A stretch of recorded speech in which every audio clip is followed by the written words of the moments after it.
Siapa itu? Saudari Yang, ini kami. Saudari Yang, halo. Halo, Saudari Yang. Kalian sudah datang. Iya. Silahkan masuk. Baiklah. Baiklah. Beberapa hari ini kami menunggu kalian menyampaikan firman Tuhan yang Maha Kuasa. Bagus sekali. Kami juga menantikan bertemu dan bersekutu dengan kalian. Mendengar firman Tuhan yang Maha Kuasa, kalian merasakan suara Tuhan. Inilah penggenapan firman Tuhan Yesus. Domba-dombaku mendengar suaraku. Puji Tuhan, ini kebaikannya kepada kita. Ini saat yang tepat. Ada pertemuan rekan sekerja. Silakan bersekutu dengan kami hari ini. Tentu saja. Izinkan aku memperkenalkan semua. Ini Saudari Lee dan Saudari Fang. Halo semua. Halo semuanya. Halo. Bibi silakan. Baiklah, terima kasih. Sama-sama. Saudari Lee, Saudari Fang. Aku merasa tergugah oleh firman Tuhan yang Maha Kuasa di 2 pertemuan terakhir. Kami menunggu kalian berdua untuk bersekutu tentang firman Tuhan yang Maha Kuasa. Puji Tuhan. Iya. Tuhan yang Maha Kuasa. Mereka pengikut Eastern Lightning. Saudari yang berkata, firman Tuhan yang Maha Kuasa berasal dari Tuhan. Kalau begitu kita dengarkan juga. Kami punya masalah yang masih belum jelas. Setelah persekutuan kita yang terakhir, aku menemui pendeta untuk minta saran. Beliau berkata, firman dan pekerjaan Tuhan tertulis dalam Alkitab. Firman Tuhan hanya ada di Alkitab. Iman kami adalah karena membaca Alkitab. Bersekutu dan mempelajari Alkitab. Ini bukti kami percaya kepada Tuhan. Benar. Iya, benar. Hanya dengan menaati Alkitab, kita bisa masuk kerajaan surga. Amin. Namun kalian bersaksi, Tuhan sudah datang mengungkapkan kebenaran. Aku juga sudah melihat Tuhan yang Maha Kuasa mengungkapkan kebenaran. Ini fakta. Hanya saja, aku merasakan pertentangan dalam hal ini. Jadi perkataan pendeta dan penatua benar atau salah? Tentu saja benar. Aku dengar kalian hanya baca firman Tuhan yang Maha Kuasa, dan persekutuan kalian berpusat pada itu saja. Kalian jarang membaca Alkitab. Apa ini menyimpang dari Alkitab dan dari jalan Tuhan? Jangan-jangan ini menyimpang. Kami tidak bisa menemukan dasar persoalan ini. Jadi kami ingin kalian bersekutu bersama kami. Bagus. Saudari Yang, menurutku kita tidak perlu membahas ini. Pendeta dan penatua jelas berkata, firman Tuhan ada di Alkitab. Tidak ada firman Tuhan di luar Alkitab. Menyimpang dari Alkitab itu sesat. Jika percaya Tuhan, kita harus selalu menaati Alkitab. Amin. Iya, benar. Pikirkan semua aliran Kristen. Apa ada yang tidak baca Alkitab?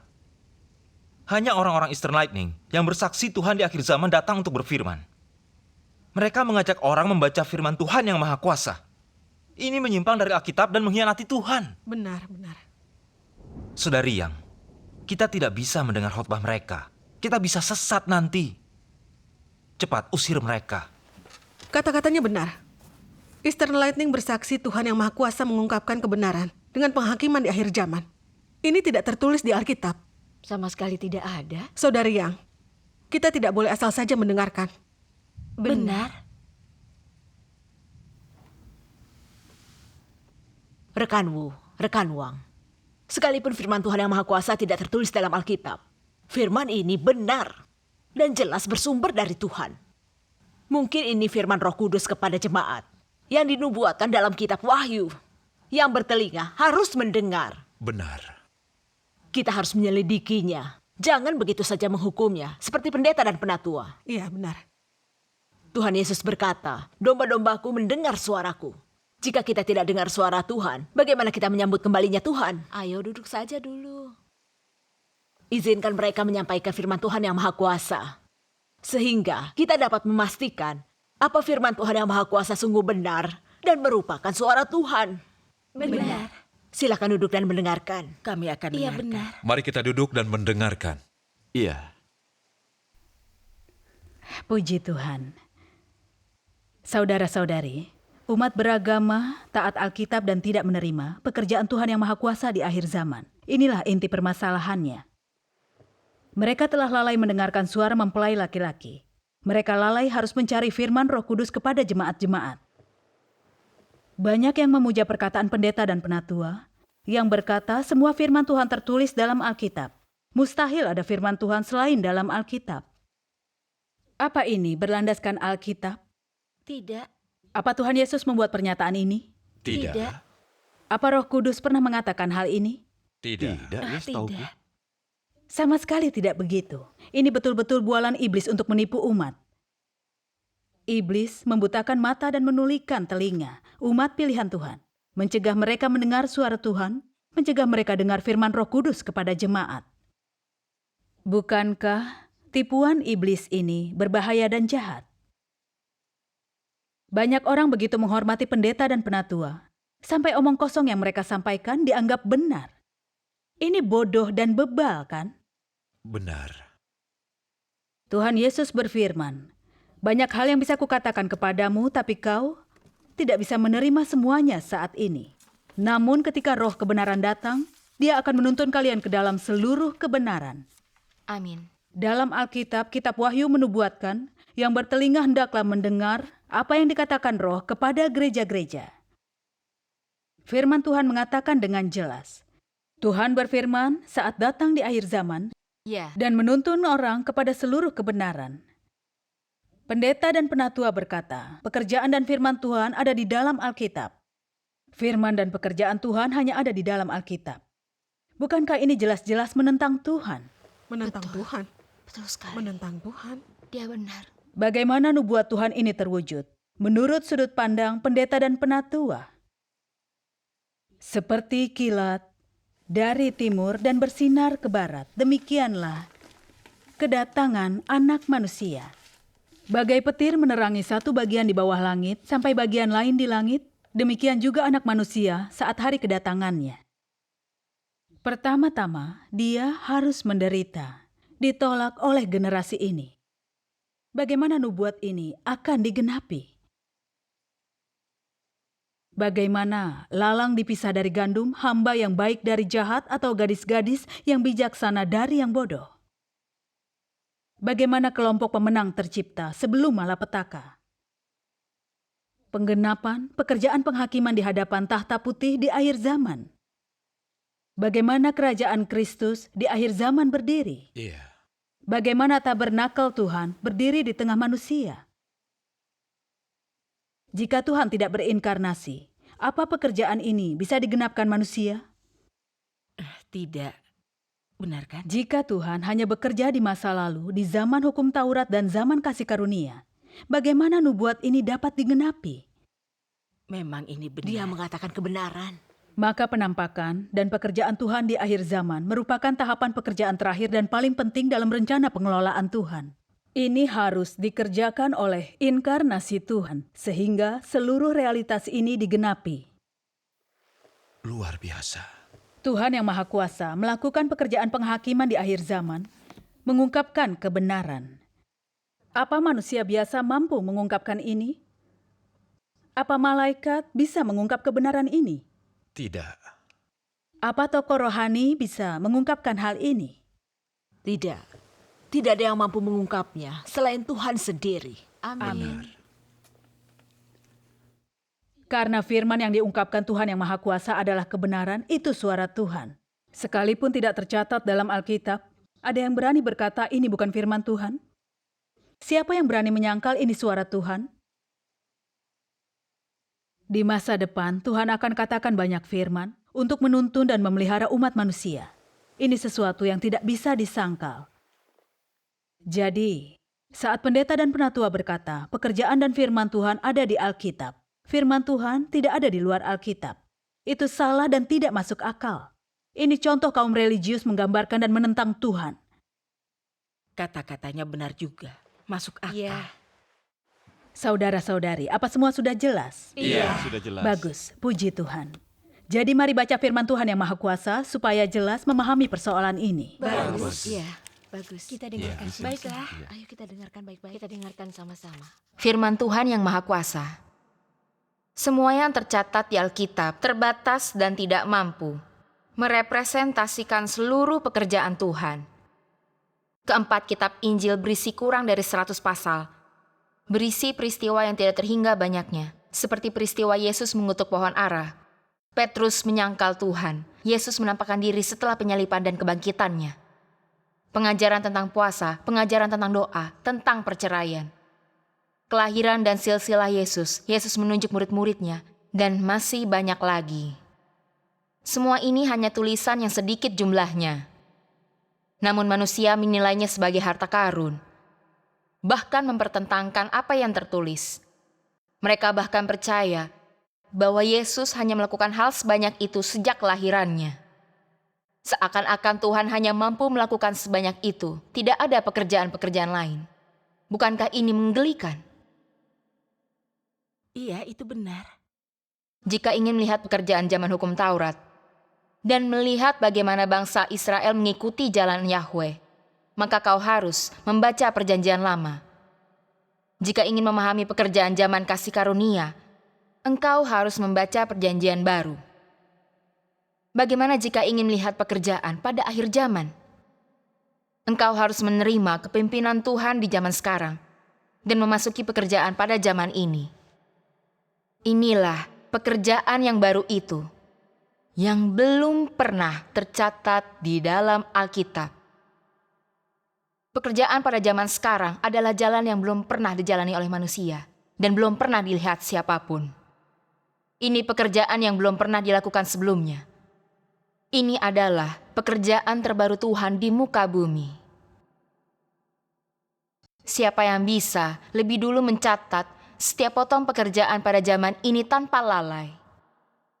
Siapa yang bisa mencatat pekerjaan yang lebih besar, lebih bijaksana, yang menentang tradisi ini di dalam buku tua yang berjamur? Pekerjaan di zaman ini bukanlah sejarah. Dan karenanya, jika hari ini ingin menapaki jalan baru, maka engkau harus beranjak dari Alkitab. Melangkahlah melampaui kitab-kitab nubuatan atau sejarah yang ada di dalam Alkitab, supaya engkau dapat menapaki jalan baru ini dengan benar. Jadi kau bisa memasuki dunia dan pekerjaan baru tersebut. Firman ini sangat mengena. Firman Tuhan di akhir zaman tidak mungkin dicatat lebih dulu di Alkitab. Itu memang benar. puji Itu tidak Tuhan. mungkin, kan? Saudara-saudari, mari menonton video firman Tuhan yang Maha Kuasa. Bagaimana menurut kalian? Iya, bagus. Iya, kita harus bersikap. Kita harus melakukannya dengan sungguh. Kita harus Iya. melihatnya dengan sungguh-sungguh. Iya benar. Ada yang mengatakan bahwa mereka selaras denganku, tetapi semuanya menyembah berhala yang samar. Meskipun mereka mengakui namaku kudus, mereka menapaki jalan yang bertentangan denganku. Dan perkataan mereka angkuh dan penuh keyakinan diri, sebab pada dasarnya mereka semua menentang aku dan tidak selaras dengan aku. Mereka percaya keberadaanku hanya dalam ruang lingkup Alkitab. Bagi mereka, aku sama dengan Alkitab. Tanpa Alkitab, aku tidak ada, dan tanpa aku, Alkitab tidak ada. Mereka tidak peduli keberadaan atau tindakanku. Sebaliknya lebih memperhatikan kata di kitab suci. Mereka bahkan meyakini bahwa aku tidak boleh melakukan apa yang kuinginkan, kecuali hal itu dinubuatkan di dalam kitab suci. Mereka menganggap kitab suci terlalu penting. Dapat dikatakan, mereka terlalu mementingkan kata-kata dan pengungkapan. Hingga mereka memakai ayat-ayat Alkitab untuk menilai setiap kata yang kuucapkan dan untuk menghukum aku.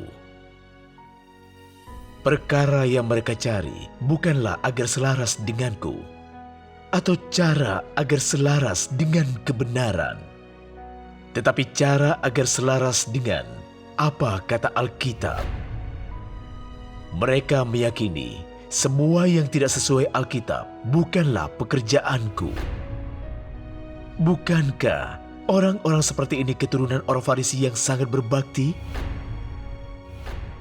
Orang Farisi Yahudi menggunakan hukum Musa untuk menghukum Yesus. Mereka tidak berupaya untuk selaras dengan Yesus pada waktu itu, tapi mematuhi hukum Taurat hingga huruf-hurufnya. Sampai mereka akhirnya menyalibkan Yesus yang tak berdosa itu, menuduhnya tidak taat hukum Taurat di Perjanjian Lama, dan menuduh bahwa Yesus bukanlah Mesias. Jadi apakah intinya? Bukankah berarti mereka tidak mencari cara agar dapat selaras dengan kebenaran? Mereka terobsesi dengan setiap kata dalam kitab suci, tetapi tidak mengindahkan kehendakku dan tahap serta cara pekerjaanku. Mereka bukanlah orang yang mencari kebenaran, tapi orang yang mengikuti kitab suci dengan kaku. Mereka bukan orang yang percaya Tuhan, tetapi orang yang percaya Alkitab. Pada intinya, mereka adalah anjing penjaga Alkitab. Untuk menjaga kepentingan Alkitab, menegakkan martabat Alkitab, dan melindungi reputasi Alkitab, mereka bahkan sampai menyalibkan Yesus yang penuh belas kasihan itu. Hal ini mereka lakukan hanya demi membela Alkitab dan demi mempertahankan kedudukan setiap kata dalam Alkitab di hati orang.